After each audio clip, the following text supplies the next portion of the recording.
ओम श्री विष्णुवे नमः। जय श्री राधे कृष्ण। दोस्तों, आप सभी को स्वागत है हमारे यूट्यूब चैनल पावरफुल हिंदू धर्म में।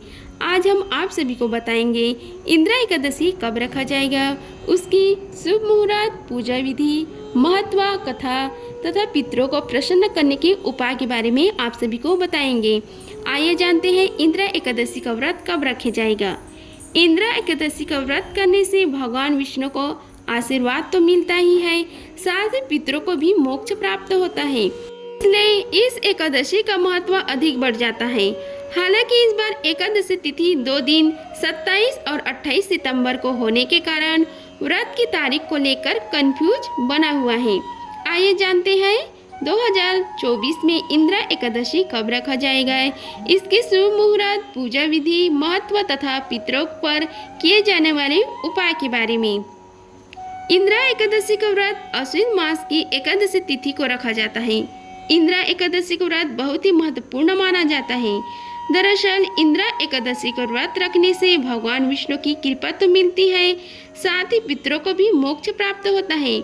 इसलिए इस एकादशी पर भगवान विष्णु की कृपा पाने के लिए आपको पूरी विधि विधान से पूजन करना चाहिए। आइए जानते हैं इंदिरा एकादशी व्रत का कब रखा जाएगा, उसका महत्व और पूजन का विधि। अब हम आप सभी को बताते हैं इंदिरा एकादशी की शुभ मुहूर्त के बारे में। हिंदू पंचांग के अनुसार एकादशी तिथि का आरंभ 27 सितंबर शुक्रवार को दोपहर 1:19 पर होगा और 28 सितंबर को दोपहर 2:50 पर एकादशी तिथि समाप्त होगी। शास्त्रों के अनुसार उदय तिथि में जब कोई तिथि लगती है तो उसी दिन व्रत किया जाता है। ऐसे में इंदिरा एकादशी को व्रत 28 सितंबर को किया जाएगा। अब इसकी शुभ मुहूर्त के बारे में आप सभी को बताते हैं। पूजा के लिए सबसे उत्तम मुहूर्त है 28 सितंबर को सुबह चौघड़िया सुबह 7:42 से 9:12 तक। शाम के समय अमृत चौघड़िया है दोपहर में 3:11 से 4:44 तक। इनमें से किसी भी मुहूर्त में आप पूजा अर्चना कर सकते हैं। अब इसकी महत्व के बारे में आप सभी को बताते हैं। इंदिरा एकादशी के महत्व इसलिए भी अधिक है क्योंकि इस व्रत को करने से आगे पितरों को मोक्ष की प्राप्ति होती है और वह वैकुंठ धाम को जाते हैं। साथ ही इस व्रत के प्रभाव से खुद के लिए भी स्वर्ग की लोक का द्वार खुलते हैं। अब इसकी पूजा विधि के बारे में बताते हैं। पद्म पुराण में वर्णित विधि के अनुसार इंदिरा एकादशी को व्रत रखने से पहले 10वीं तिथि के दिन पितरों का श्राद्ध करें। 10वीं तिथि में ब्राह्मण, गौग्रास, कौवे और कुत्ते इन सभी को भोजन कराएं। साथ ही इस दिन किसी का चुगली आदि न करें। 10वीं तिथि में रात के समय भूमि पर शयन करें और अगले दिन यानी एकादशी तिथि में व्रत का संकल्प लें। इसके बाद स्नान आदि के बाद एक चौकी पर पीला कपड़े बिछाएं और उस पर श्री हरि तथा माँ लक्ष्मी का प्रतिमा स्थापित करें। फिर भगवान विष्णु को वस्त्र अर्पित करें और उनके साथ माता लक्ष्मी को भी उन्हें भोग लगाएं। अंत में इंदिरा एकादशी का पाठ का करें और फिर भगवान विष्णु और माता लक्ष्मी का आरती करें। आइए जानते हैं इंदिरा एकादशी व्रत की कथा के बारे में। धर्मराज युधिष्ठिर कहने लगे कि हे भगवान, अश्विन कृष्ण एकादशी का क्या नाम है, इसकी विधि तथा फल क्या है, सो कृपा करके कहिए। भगवान श्री कृष्ण कहने लगे कि इस एकादशी के नाम इंदिरा एकादशी है। यह एकादशी पापों को नष्ट कराने वाली तथा पितरों को अधोगति से मुक्ति देने वाली होती है। हे राजन, तुम ध्यान पूर्वक इसकी कथा को सुनो। इसके सुनने मात्र से ही वाप्यज्य यज्ञ का फल मिलता है। प्राचीन काल में सतयुग के समय में महेशमती नाम की एक नगरी में इंद्रसेन नाम का एक प्रतापी राजा धर्म पूर्वक अपनी प्रजा का पालन करते हुए शासन करता था। वह राजा पुत्र, पौत्र और धन आदि से प्रसन्न और श्री हरि विष्णु का परम भक्त था। एक दिन जब राजा सुख पूर्वक अपनी सभा में बैठा था तो आकाश मार्ग से महर्षि नारद उतरकर उसकी सभा में आए। राजा ने उन्हें देखते ही हाथ जोड़कर खड़ा हो गया और विधि पूर्वक आसन वह अघर्य दिया। सुख से बैठकर मुनि ने राजा से पूछा कि हे राजन, आपके सातों अंग कुशल पूर्वक तो हैं, तुम्हारे बुद्धि धर्म में और तुम्हारा मन श्री हरि विष्णु भक्ति में तो रहता है। देवर्षि नारद की ऐसे बातें सुनकर राजा ने कहा, हे महर्षि, आपकी कृपा से मेरे राज्य में सब कुछ सकुशल है तथा मेरे यहाँ यज्ञ कर्म आदि सुकृत हो रहा है। आप कृपा करके अपने आगमन का कारण कहिए। तब ऋषि कहने लगे कि हे राजन, आप आश्चर्य देने वाले मेरे वचन को सुनो। मैं एक समय ब्रह्मलोक से यमलोक गया। वहाँ श्रद्धा पूर्वक यमराज से पूजित होकर मैंने धर्मशील और सत्यवान धर्मराज की प्रशंसा की। उसी समय यमराज की सभा में महान ज्ञानी और धर्मात्मा तुम्हारे पिता को एकादशी का व्रत भंग होने के कारण देखा। उन्होंने संदेश दिया, सो मैं तुम्हें कहता हूँ। उन्होंने कहा कि पूर्व जन्म में कोई विघ्न हो जाने के कारण मैं यमराज के निकट रहा हूँ। तो हे पुत्र, यदि तुम अश्विन कृष्ण इंद्र एकादशी का व्रत मेरे निमित्त करो तो मुझे स्वर्ग की प्राप्ति हो सकती है। इतना सुनकर राजा कहने लगे कि हे महर्षि, आप इस व्रत की विधि मुझसे कहिए। नारद जी कहने लगे कि अश्विन मास के कृष्ण पक्ष की दशमी के दिन प्रातः काल श्रद्धा पूर्वक स्नान आदि निर्वृत्त होकर पुनः दोपहर को नदी आदि में जाकर स्नान करें। फिर श्रद्धा पूर्वक पितरों को श्राद्ध करें और एक बार भोजन करें। प्रातः काल होने पर एकादशी के दिन दातुन आदि करके स्नान करें। फिर व्रत के नियमों को भक्ति पूर्वक ग्रहण करता हुआ प्रतिज्ञा करे कि मैं आज संपूर्ण भोगों को त्याग कर निराहार एकादशी का व्रत करूंगा। हे अच्युतम, हे पुंडरीकाक्ष, मैं आपकी शरण में हूँ, आप मेरी रक्षा कीजिए। इस प्रकार नियम पूर्वक शालिग्राम की मूर्ति के आगे विधि पूर्वक श्रद्धा करके योग्य ब्राह्मणों को फलाहार का भोजन कराएं और दक्षिणा दें। पितरों के श्राद्ध से जो बच जाए उसको सूंघकर गाय को दे दे तथा धूप दीप गंध पुष्प नैवेद्य आदि सब सामग्री से ऋषिकेश भगवान का पूजन करें। रात में भगवान के निकट जागरण करें। इसके पश्चात द्वादशी के दिन प्रातः काल होने पर भगवान का पूजन करके ब्राह्मणों को भोजन कराएं।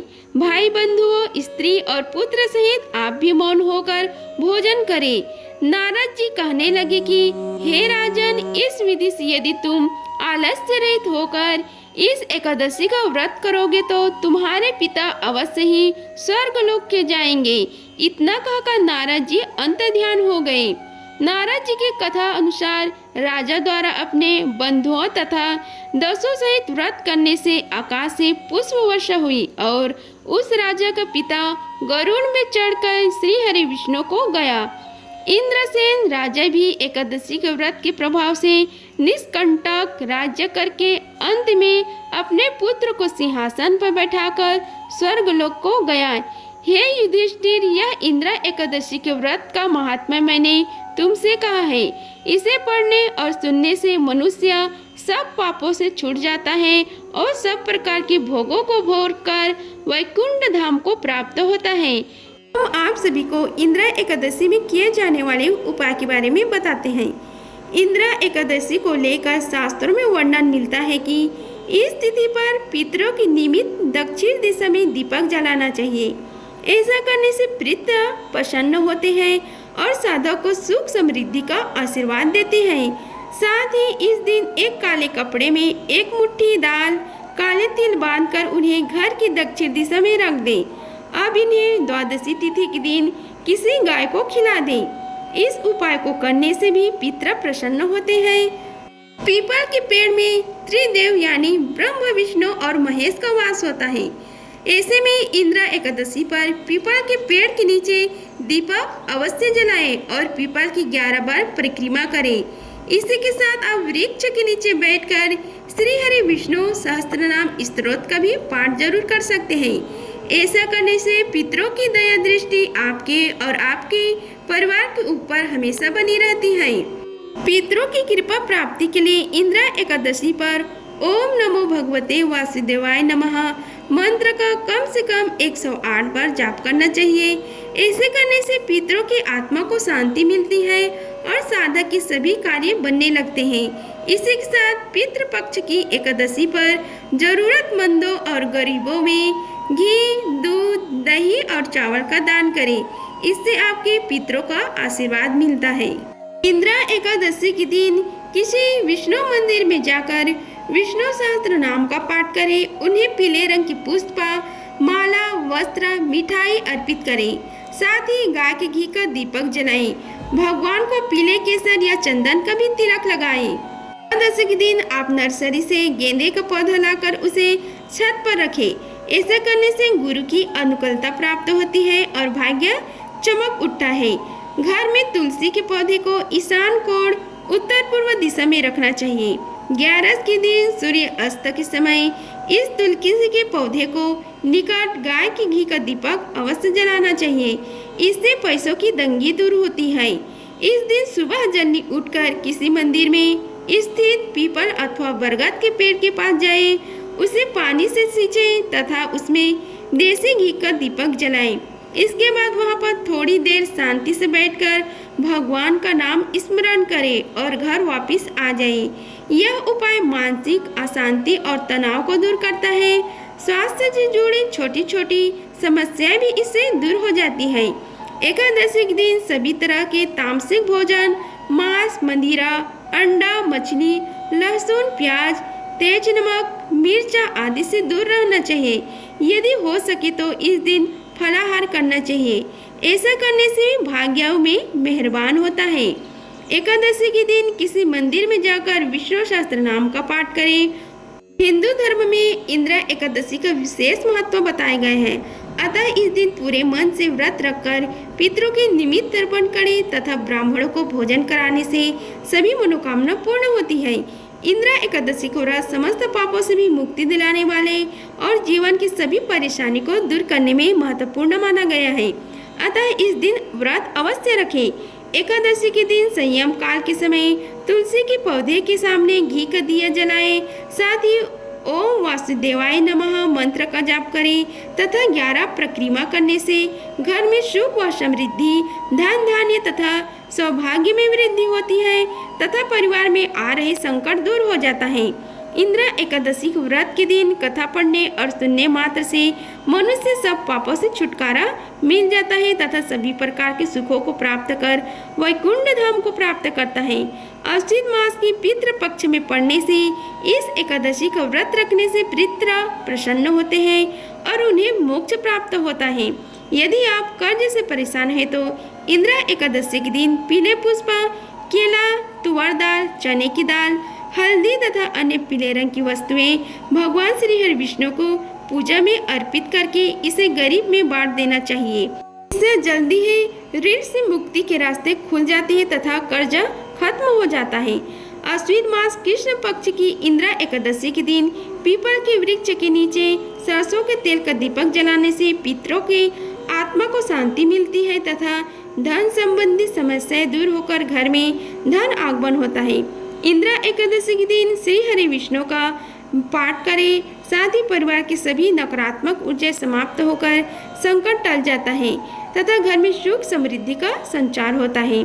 धार्मिक दृष्टि से अश्विन मास बहुत महत्व माना गया है। अतः इंद्रा एकादशी को व्रत कथा सुनना पुण्यकारी होता है। अगर कोई व्रतधारी इस दिन व्रत कथा नहीं सुनता या पढ़ता है तो यह व्रत अधूरा रह जाता है। अतः कथा वचन अवश्य करें। पूर्वजों को प्रसन्न करने हेतु इंद्रा एकादशी के दिन ब्राह्मण भोज कराने से पितृ खुश होकर परिवारजनों को आशीर्वाद देते हैं तथा पितृ दोष भी दूर हो जाता है। अगर आप सभी को हमारी वीडियो अच्छी लगी होगी तो वीडियो को लाइक कीजिए, चैनल को सब्सक्राइब कीजिए और कमेंट बॉक्स में ओम नमो भगवते वासुदेवाय लिखें। धन्यवाद। मिलते हैं अगले वीडियो में, तब तक के लिए जय श्री राधे कृष्णा।